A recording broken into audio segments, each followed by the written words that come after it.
they have a responsibility. After all, it is the United Nations Security Council resolution that gave the Kashmiris the right of self-determination. And what is happening to them right now, responsibility lies on the United Nations too. And also, I think, finally, of the world leaders, the big countries, the powerful countries, I would urge them to look beyond big markets. There's certain, if this thing goes wrong, the effects will go way beyond the borders of the subcontinent. And this obsession with big markets and trade and all that, I mean, this is serious. And I again repeat, we do not know what will happen after the curfew is lifted.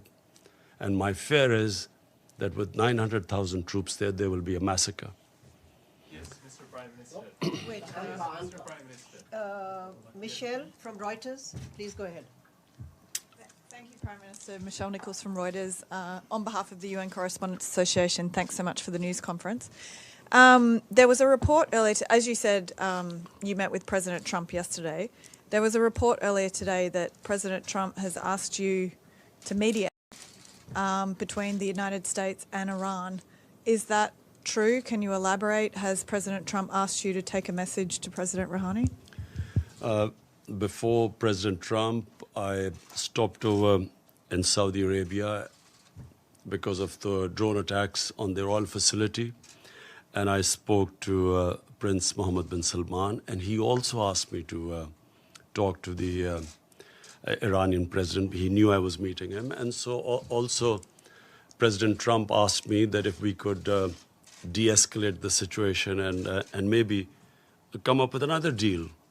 So I did convey this, and yes, we are trying our best. It's an ongoing thing, so I can't reveal more than that. So, sorry, just a quick follow-up. So, yes, you are now mediating between the United States and Iran. And when did you speak with President Rouhani? I immediately spoke to President Rouhani yesterday, after the meeting with President Trump. But I can't say anything right now more than this, except that we are trying and mediating. So how do you think the situation can be escalated? I'm hoping that, that there is no conflict. You see, I do not believe that conflicts actually resolve anything. I mean, we have the situation in Afghanistan, and here's me on record saying that I was anti this, the whole war in Afghanistan and Pakistan becoming part of this war. And I was told both times that, look, the war in Afghanistan will be over in a few weeks, and Pakistan will only be involved in it for a few weeks. So, 19 years down the line, we have a situation. Again, by the way, we are still hoping. I've spoken to President Trump. We are trying now to get the talks restarted between Taliban and the Americans. And hopefully, if the deal is signed, which was almost about to be signed, then I would try and meet the Taliban to convince them to talk to the Afghan government then. Because until now, that's where the hitch was. Taliban were talking to the Americans, but not to the Afghan government. So Pakistan is affected by this. By all the turmoil in Afghanistan. We desperately want there to be peace, also for the sake of people of Afghanistan. Also, this would be a tragedy for not just Pakistan, but I mean for all developing countries with their budgets being affected if this war takes place and the oil prices shoot up. It's going to cause much more poverty, so we'll try our best in both cases. Thank you. James, Al Jazeera, and after this, if I can't identify somebody, please identify yourself before you ask a question. James, go ahead. James Bays from Al Jazeera. On Kashmir, I've heard absolutely everything you've said, but I still want to ask this question. You're here in New York. Prime Minister Modi is here in New York. You both had meetings with President Trump. Is there a possibility of face-to-face diplomacy? Is there a chance for diplomacy on Kashmir? Look, before 5th August, Pakistan tried everything. I spoke to President Modi too, saying we have similar problems. Our problem is poverty, above anything. the responsibility of the head of state above anything is to get people out of poverty. And conflict is one that creates poverty. And sadly, as I said, there was no response. Now, after the 5th of August, I'm afraid there's no, what is the point of talking now? What they had done to Kashmir, unless and until they lift the curfew and then restore that Article 370, there's no chance of talking. So that's why we've asked President Trump and other world leaders to intervene. The lady in pink right here. Thank you very much. Mr. Prime Minister, you're a man of enormous sophistication, and you're aware, I know, that there are very often forces behind the kinds of conflicts you're facing now. You have mentioned the Security Council. Now, one of my concerns, if this issue becomes before the Security Council, is there has been a tendency to attack Islamic countries, Iraq, Libya, and now Syria. And wouldn't it be risky to get the Security Council, with its multiple interests conflicting, involved in this? What would your expectation or hope be? Look, I mean, if ever the Security Council has to move, it's now. And I'll say for two reasons. One, the people of Kashmir are suffering simply because the Security Council could not implement its decision to allow them the right of self-determination. The 11 resolutions. So it's their responsibility. 8 million people are locked inside for 50 days. It's inhuman. So what is the Security Council for then? Second, this has a potential of the unthinkable. Two nuclear-armed countries face to face. Surely the Security Council came into being to stop this. I mean, this is as bad as it gets. Yeah. So here's me, the reason I started by saying, I would not have come out of Pakistan because, we are just about coming out of a really difficult economic situation and governance issues and fighting a corrupt mafia. I would not have come here. But I'm alarmed because here's me, there's one prime minister that side, there's one this side. A sane mind can't think of a nuclear war. No sane mind can think of it. We grew up and after the Cuban crisis, and all of us sort of knew that the Cold War was there because the other war was unimaginable. But when you have what you have in India right now, and I say this who knows India, this is an ideology, a racist ideology, which believes in the supremacy of a Hindu race. The other races are not supposed to be equal. How do you reason with them? How do you reason with what they've done in Kashmir? I mean, would you expect a civilized society to do what they've done? I'm locked in, 8 million people. So therefore, I'm worried that if this goes on, there can easily be a miscalculation. And that's why the United Nations must act. Mr. Prime The lady in the white suit at the back, please identify yourself. We'll come to you, Mateen, in a minute. Let's just take some Anka members. Thank you very much. My name is Nazira Azim Karimi. I'm Afghan journalist. Mr. Khan, as Afghan people have a high expectation from you, because you're peace ambassador, you are a very famous soccer player. Million of No, cricket. Ball game, more or less the same. Ball is involved. very famous. As a peace ambassador, which role Pakistan should play to bring Taliban and the table to make negotiation with the Afghan government? What is the reason Thank you. why they don't want to talk with Afghan government? Thank you. Thank you. Well, this was a sticking point, as you're right, that the Taliban were willing to talk to the Americans, but not to the Afghan government. And at one point, the Taliban wanted to meet me, but I asked the Afghan government, and they asked me not to meet them. So the reason they said was that until President Ghani came to Pakistan, only then afterwards I should meet them. So I was planning to meet them once they had signed the deal, with the Americans, and I would have met them for only one reason, that they should now talk to the Afghan government. But unfortunately, on a tweet, we found out that the deal was off. But, you know, it's very sad because that was very close. And once the deal was made, then, you know, the progress would have been made. But let me just be clear. There is no military solution, which is what I've been saying for a long time. And once the Afghans get together, they will find a solution. It must be, you know, if the government sits down with the Taliban, they'll find a solution. But it's a question of getting them there. Iftikhar, APP. Thank you, Prime Minister. Iftikhar Ali from Associated Press of Pakistan. For weeks, you have been calling for lifting of siege in occupied Kashmir. And in this connection, you have met representatives of international humanitarian organizations.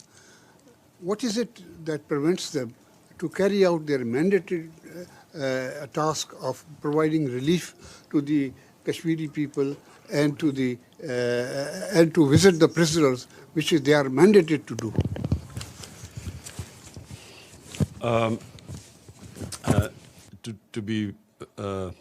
To be absolutely frank, I am a bit disappointed by international community.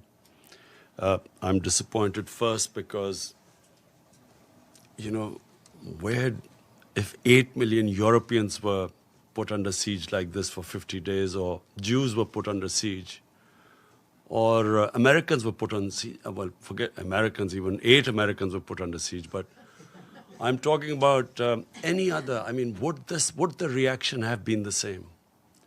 You know, they make statements, and there is no pressure as yet on Narendra Modi to lift the siege. So we will keep mounting the pressure. And I will tell the UN, I'm speaking on Friday, I will tell them that if there is a massacre, I mean, what are 900,000 troops doing there? When India says that, you know, Pakistan is sending these terrorists, 500 terrorists, what can 500 terrorists do in front of 900,000 troops?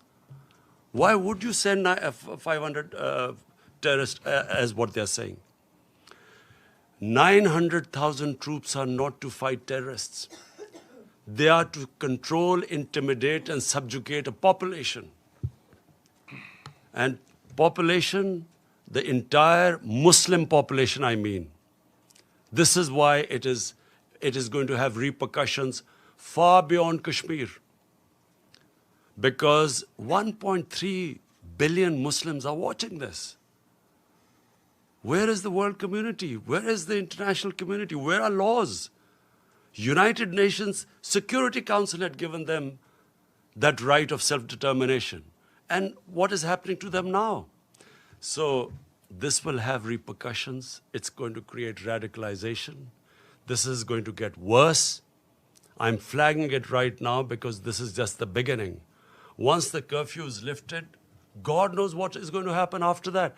Do they expect that the people of Kashmir, who've already lost 100,000 people in over 30 years, do they think that just because India has revoked Article 370, they will quietly accept the status quo? They will accept that India has taken over and annexed Kashmir? Of course, this is going to be there's every likelihood of there being a massacre. So the world community will be responsible. Mateen Haider. Can I just add to what the Prime Minister said to your question, sir? The President of the ICRC met the Prime Minister yesterday, and he said that in order to go and operate in Jammu and Kashmir, Indian occupied side, they need permits. They've applied for permits, and they have neither been refused nor been given permits. So practically, they're inaccessible. Yes, Mr. Prime Minister over here, Mateen Haider, Ji, Mateen. So you just expressed disappointment over international community's cold response. But you are saying at the same time you are making all efforts, meeting world leaders. What is the reason India is unmoved? And when you met President Trump, again he said that he is ready to mediate if requested. So when he will be requested, and second part of it, how serious is the threat of attack or adventure from the Indian side, and what is your defense preparation? Do we have the capability to thwart any possible aggression from India with full force? Thank you, Mr. Prime Minister. Look, I'm disappointed because I really feel, now, not as a Pakistani Prime Minister, as a human being, I feel disappointed that how can the world community stay quiet when 8 million people are being treated worse than animals? It's just simply disappointment coming from there. Secondly, I know why the response is lukewarm, and I know why Mr. Modi is not pushed at the moment. The reason is because people look upon India as a market of 1.2 billion people. Sadly, this is what is happening. Material comes over the human. So it's because it's a big market. They know it's wrong. Everyone I've spoken to knows this is wrong. Some are appalled by it. But they keep quiet because in the end they start thinking of a market. But my simple message to all those who are looking at a big market, this can go very wrong. To your point, to your second question, last time when they made Pakistan an excuse for this, a boy brutalized by the Indian security forces who blew himself up, they blamed Pakistan and bombed us. And once a conflict starts between two nuclear-armed countries, and I told the Indian public too on television, I said it will go beyond my hands, or your Prime Minister's hands once it starts. Who knows where it's going to end up? So it's madness to allow this whole situation to deteriorate further, because it's only going to deteriorate. Again, I repeat, what will happen when you lift the curfew? What is going to happen? What do they think that the Kashmiris, after how they've treated them, are they going to quietly now accept India, that India has taken over Kashmir and they'll accept it? I fear there's going to be a bloodbath. And that's when things will start deteriorating very rapidly. I know you all want to ask questions. I'll come to you one by one. The lady in the blue, please go ahead, and if you can identify yourself. Thank you. Thank you, Ambassador. Thank you, Mr. Prime Minister. Betül Yürük from the Turkish news agency Anadolu. You had a meeting with Turkish President Erdogan yesterday. Do you think Turkey could play a role to help resolve the issue between Pakistan and India? Thank you. Well, first of all, I really want to thank President Erdogan for mentioning today Kashmir in his speech. We really feel that I hope that after him more leaders take his lead and at least ask India to lift the siege. We have a very, very good relationship with Turkey, and President Erdogan is coming over to Pakistan next month, which we hope to receive. We hope to increase our trade, all sorts of, we're going to have financial agreements with Turkey. And yes, we are very thankful that the President has taken a very principled stand. Please go ahead. We'll come to you, sir, in a minute. Thank you. Thank you for the press conference, Mr. Prime Minister. My name is Ibtisam Azim from the Daily Arabic Al Arab Al Jadid newspaper. My question to you is, you said that you will keep mounting the pressure. Could you tell us which steps are you going to take? And then to which extent are you afraid that the situation of Kashmir will be very similar to what's happening in the occupied Palestinian territories, where you have a lot of resolutions, a lot of sympathy, but on the ground there is no concrete steps to help the local people. Thank you very much.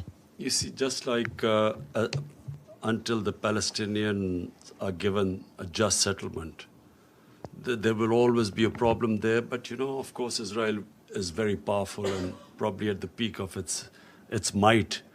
And so for the time being, they've put a lid on it. But eventually there has to be some settlement there with a just settlement where the Palestinians have a homeland. I think that Kashmir is going to be a bit different. For 30 years, people of Kashmir have wanted, this freedom movement has grown. Today, the act done by the Indian government of shutting people in their homes for 50 days has alienated the entire spectrum of Kashmiri public. There were at times people who were pro-Indian and who were, as I say, there were Kashmiri leaders like Umar Abdullah and Mehbooba Mufti who were pro-India. Today, no one will be able to ever get a vote in Kashmir who's pro-India because of what they've done. And they've actually, what the BJP government has done is it has actually told the Kashmiris that you're not equal human beings. They do not consider them human beings. Only, hence a mindset can put people inside what they've done. And not thinking through what happens once the siege is lifted. I do not think Narendra Modi knows what's going to happen. The gentleman right here. Yes. After this, we are going to have an OIC summit meeting. We will gather all the Muslim countries simply for one thing. The only reason the people of Kashmir are being subjected to this is because they are Muslims. And this is resonating in 1.3 billion Muslims. And it's very important for Muslim world to play its part because they're only suffering because they're Muslims. The Hindu Kashmiris are not suffering. And that's why it is important for them to take a stand. Because if the Muslim countries don't take a stand for whatever reason, for their own trade or whatever agreements, that's what leads to radicalization when the governments do not express the wishes of the people and when they see injustice. So I hope that, the Muslim countries, we will have the OIC meeting next month. Joseph Klein of Canada Free Press. You've been quoted as saying that Pakistan had originally trained al-Qaeda forces and also that you regretted the decision by the Pakistani government after the 9/11 attack to side with America against what would then refer to as terrorists. What assurances have you given to President Trump that Pakistan will indeed help in the fight against terrorists, including within Pakistan, that are aligned with the Taliban? Because I believe the second in command in the Provisional Transition Commission or Council that was being considered has significant ties with the terrorist organization in Pakistan. So what kind of assurances are you willing to give? Let me, what I said, and let me explain it in the exact context which I spoke. 1979, the Soviets invaded Afghanistan. 1980-81, the Americans decided to back Pakistan, to back the freedom struggle in Afghanistan.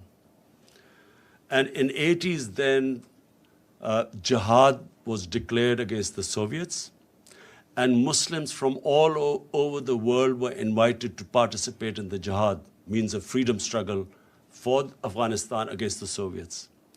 Amongst them were Al-Qaeda. All these different organizations, Mujahideen groups, all arrived in Pakistan to defeat the Soviets in Afghanistan. And of course, Pakistan trained them, but they were funded by the Americans, by the Western countries, because all the Western countries backed the Afghan jihad. So my whole point was that then Mujahideen, who were doing, the Russians would call terrorism, but then we would call them freedom fighters. They were trained in the art of guerrilla warfare, which the Russians called terrorism. And so when the Soviets left, my whole point is that the United States also packed up and left. And we were left with the groups. So I was just explaining how come when they talk about Pakistan having these groups. This is how we ended up having the groups. If it would have been, which is what we hope now, we hope that there's a proper transition from Taliban, from when the Americans pull out of Afghanistan. We hope there's a transition to a proper political solution rather than just packing up and going as happened in '89. There will again be chaos in Afghanistan. So my whole point is that when they left, chaos happened in Afghanistan. Pakistan had the fallout. We were left with these groups, all dressed up and nowhere to go. And we were blamed in the end. After 9/11, when the same groups from Mujahideen turned into terrorists, Pakistan was blamed for it. We were given the job now to clear this up. And we ended up losing 70,000 people from 2003 onwards.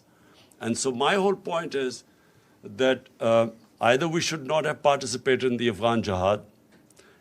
Once we had participated, then we should not have been part of the American war on terror, because they turned the people who had been trained against the Soviets and foreign occupation.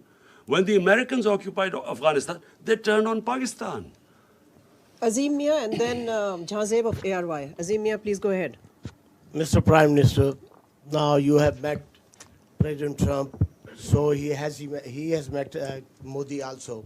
He has met on both sides, and looks like he has got a tilt towards India.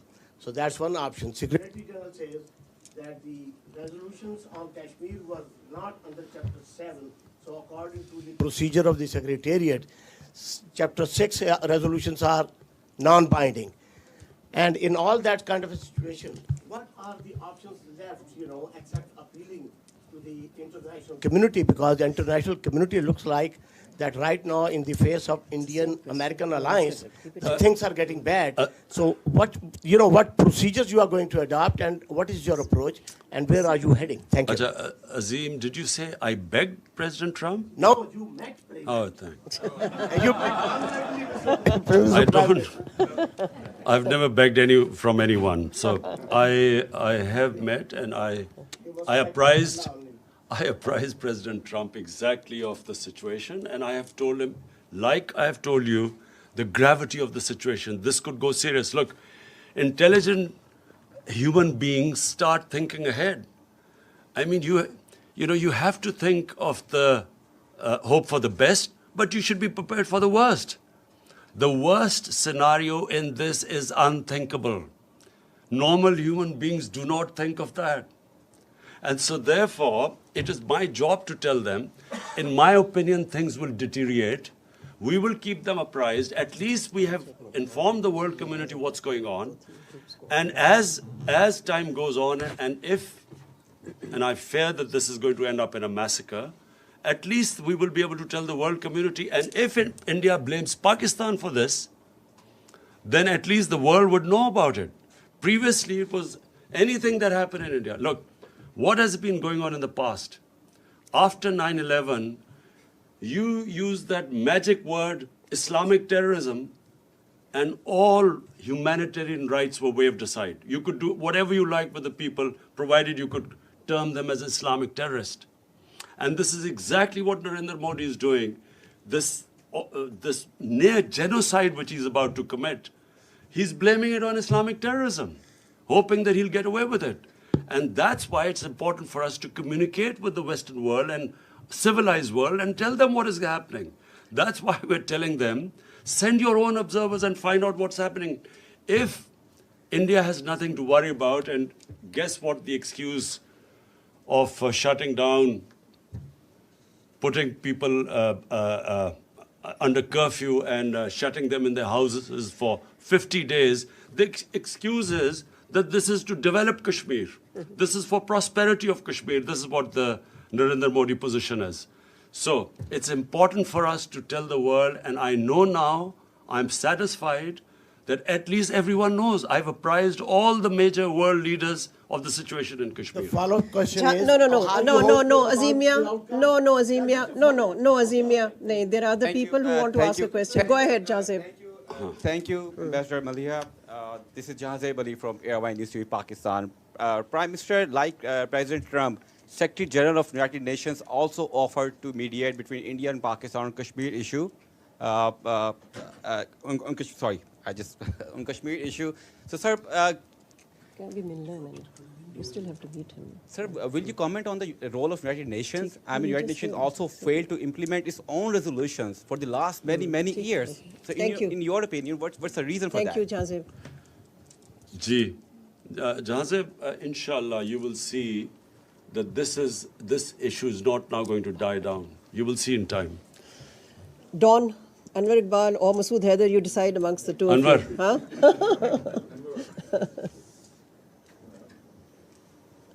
Sorry. Ji.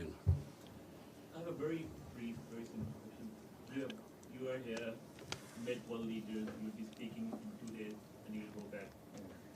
What other options do you have now if the international committee does not respond?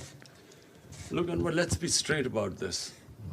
What options have we got apart from this? I mean, we can't attack India if, clearly that's not an option. Apart from that, we are doing everything possible. Apart from starting a war, we are doing everything possible we can. We are all the time exploring every possibility.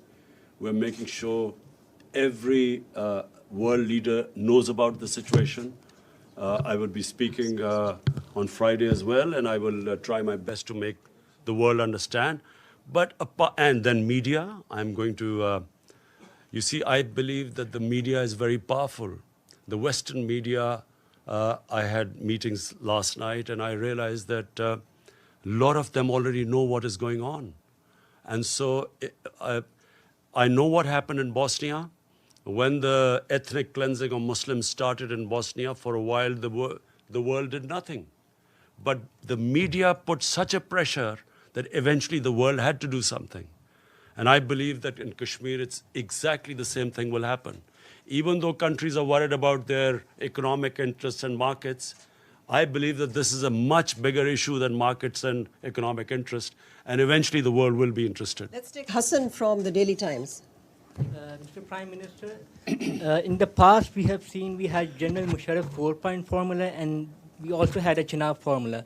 What proposal would you suggest to resolve Kashmir if you were able to talk to India in the near future? For a start, they have to lift the curfew. That's the beginning. I mean, this inhuman curfew of 50 days. Even the Congress party in India has commented that poor people have been shut inside for 50 days. 50 days they've... no one knows what's happening with all the prisoners, political prisoners, thousands of them. Thank you very much. In that formula, there was a problem. And the problem was the third party, the most affected party, the Kashmiris, were not in the loop. We have one last question. Go ahead. Muhammad Ikram, Voice of America, U.S. service, we broadcast to Pashto region, Pakistan, Afghanistan. Did Trump ask you to play some role or active role in Afghanistan, and did he told you something about to put some pressure on Taliban, and what were you told him? I'll repeat what I said. We were very surprised because the deal was about to be signed when from a tweet we found out that the deal had been broken.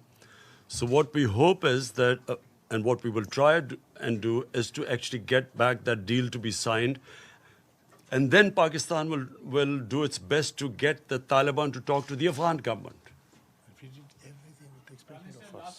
We're done. We're done. Prime Minister, as we know that there is no word of disappointment in your dictionary. Really appreciate as you have conveyed Pakistan's narrative loud and clearly across the world. During these days, you have met with different head of states, including Donald Trump. Now, in your opinion, what they are thinking and how much they are convinced? If no mediation, then what next? Look, the disappointment is not because I think that people of Kashmir, I feel that what Narendra Modi has done, he has boxed himself into a blind alley. There is nowhere for him to go from now onwards except a general massacre of people of Kashmir when the curfew is lifted. There's no other way for him to go. So I feel that from now onwards, and I know that the people of Kashmir for 30 years have been fighting for their independence, and 100,000 have lost their lives. They have lost fear of death. When a population, and you're talking about not a few thousands, 8 million people, when they lose fear of dying, and freedom becomes much more important than living a life of slavery, I don't think that he will be able to stop this now. I think the momentum will gain pace. So I'm not disappointed about where it is headed, because I know that this will eventually now end up in freedom for people of Kashmir. What I'm disappointed is that for some reason, countries put their economic interests ahead of human beings. This is the same with climate change. Countries, because of not wanting to lose their growth rate, do not realize that what impending disaster this climate change is bringing to the world. Neither do countries, for instance, which I'll be speaking about, this money laundering which comes from the developing world into the rich countries every year. Billions and billions of dollars from poor countries moves to rich countries through corruption, ruling elites of developing world, taking the money out. And unfortunately, because if anything, the richer countries gain from it, they do not take any steps to stop it. This is a plunder of the poor countries. The poor countries are getting poorer. The rich are getting richer. And these criminals who plunder the poor countries have an easy way of parking their money, buying flats in New York and London. And that's what we want. We want the world to take notice of this. The richer countries, they should have strong money laundering laws. They should, if we can identify that money has been stolen from our countries, it should be immediately given back to us.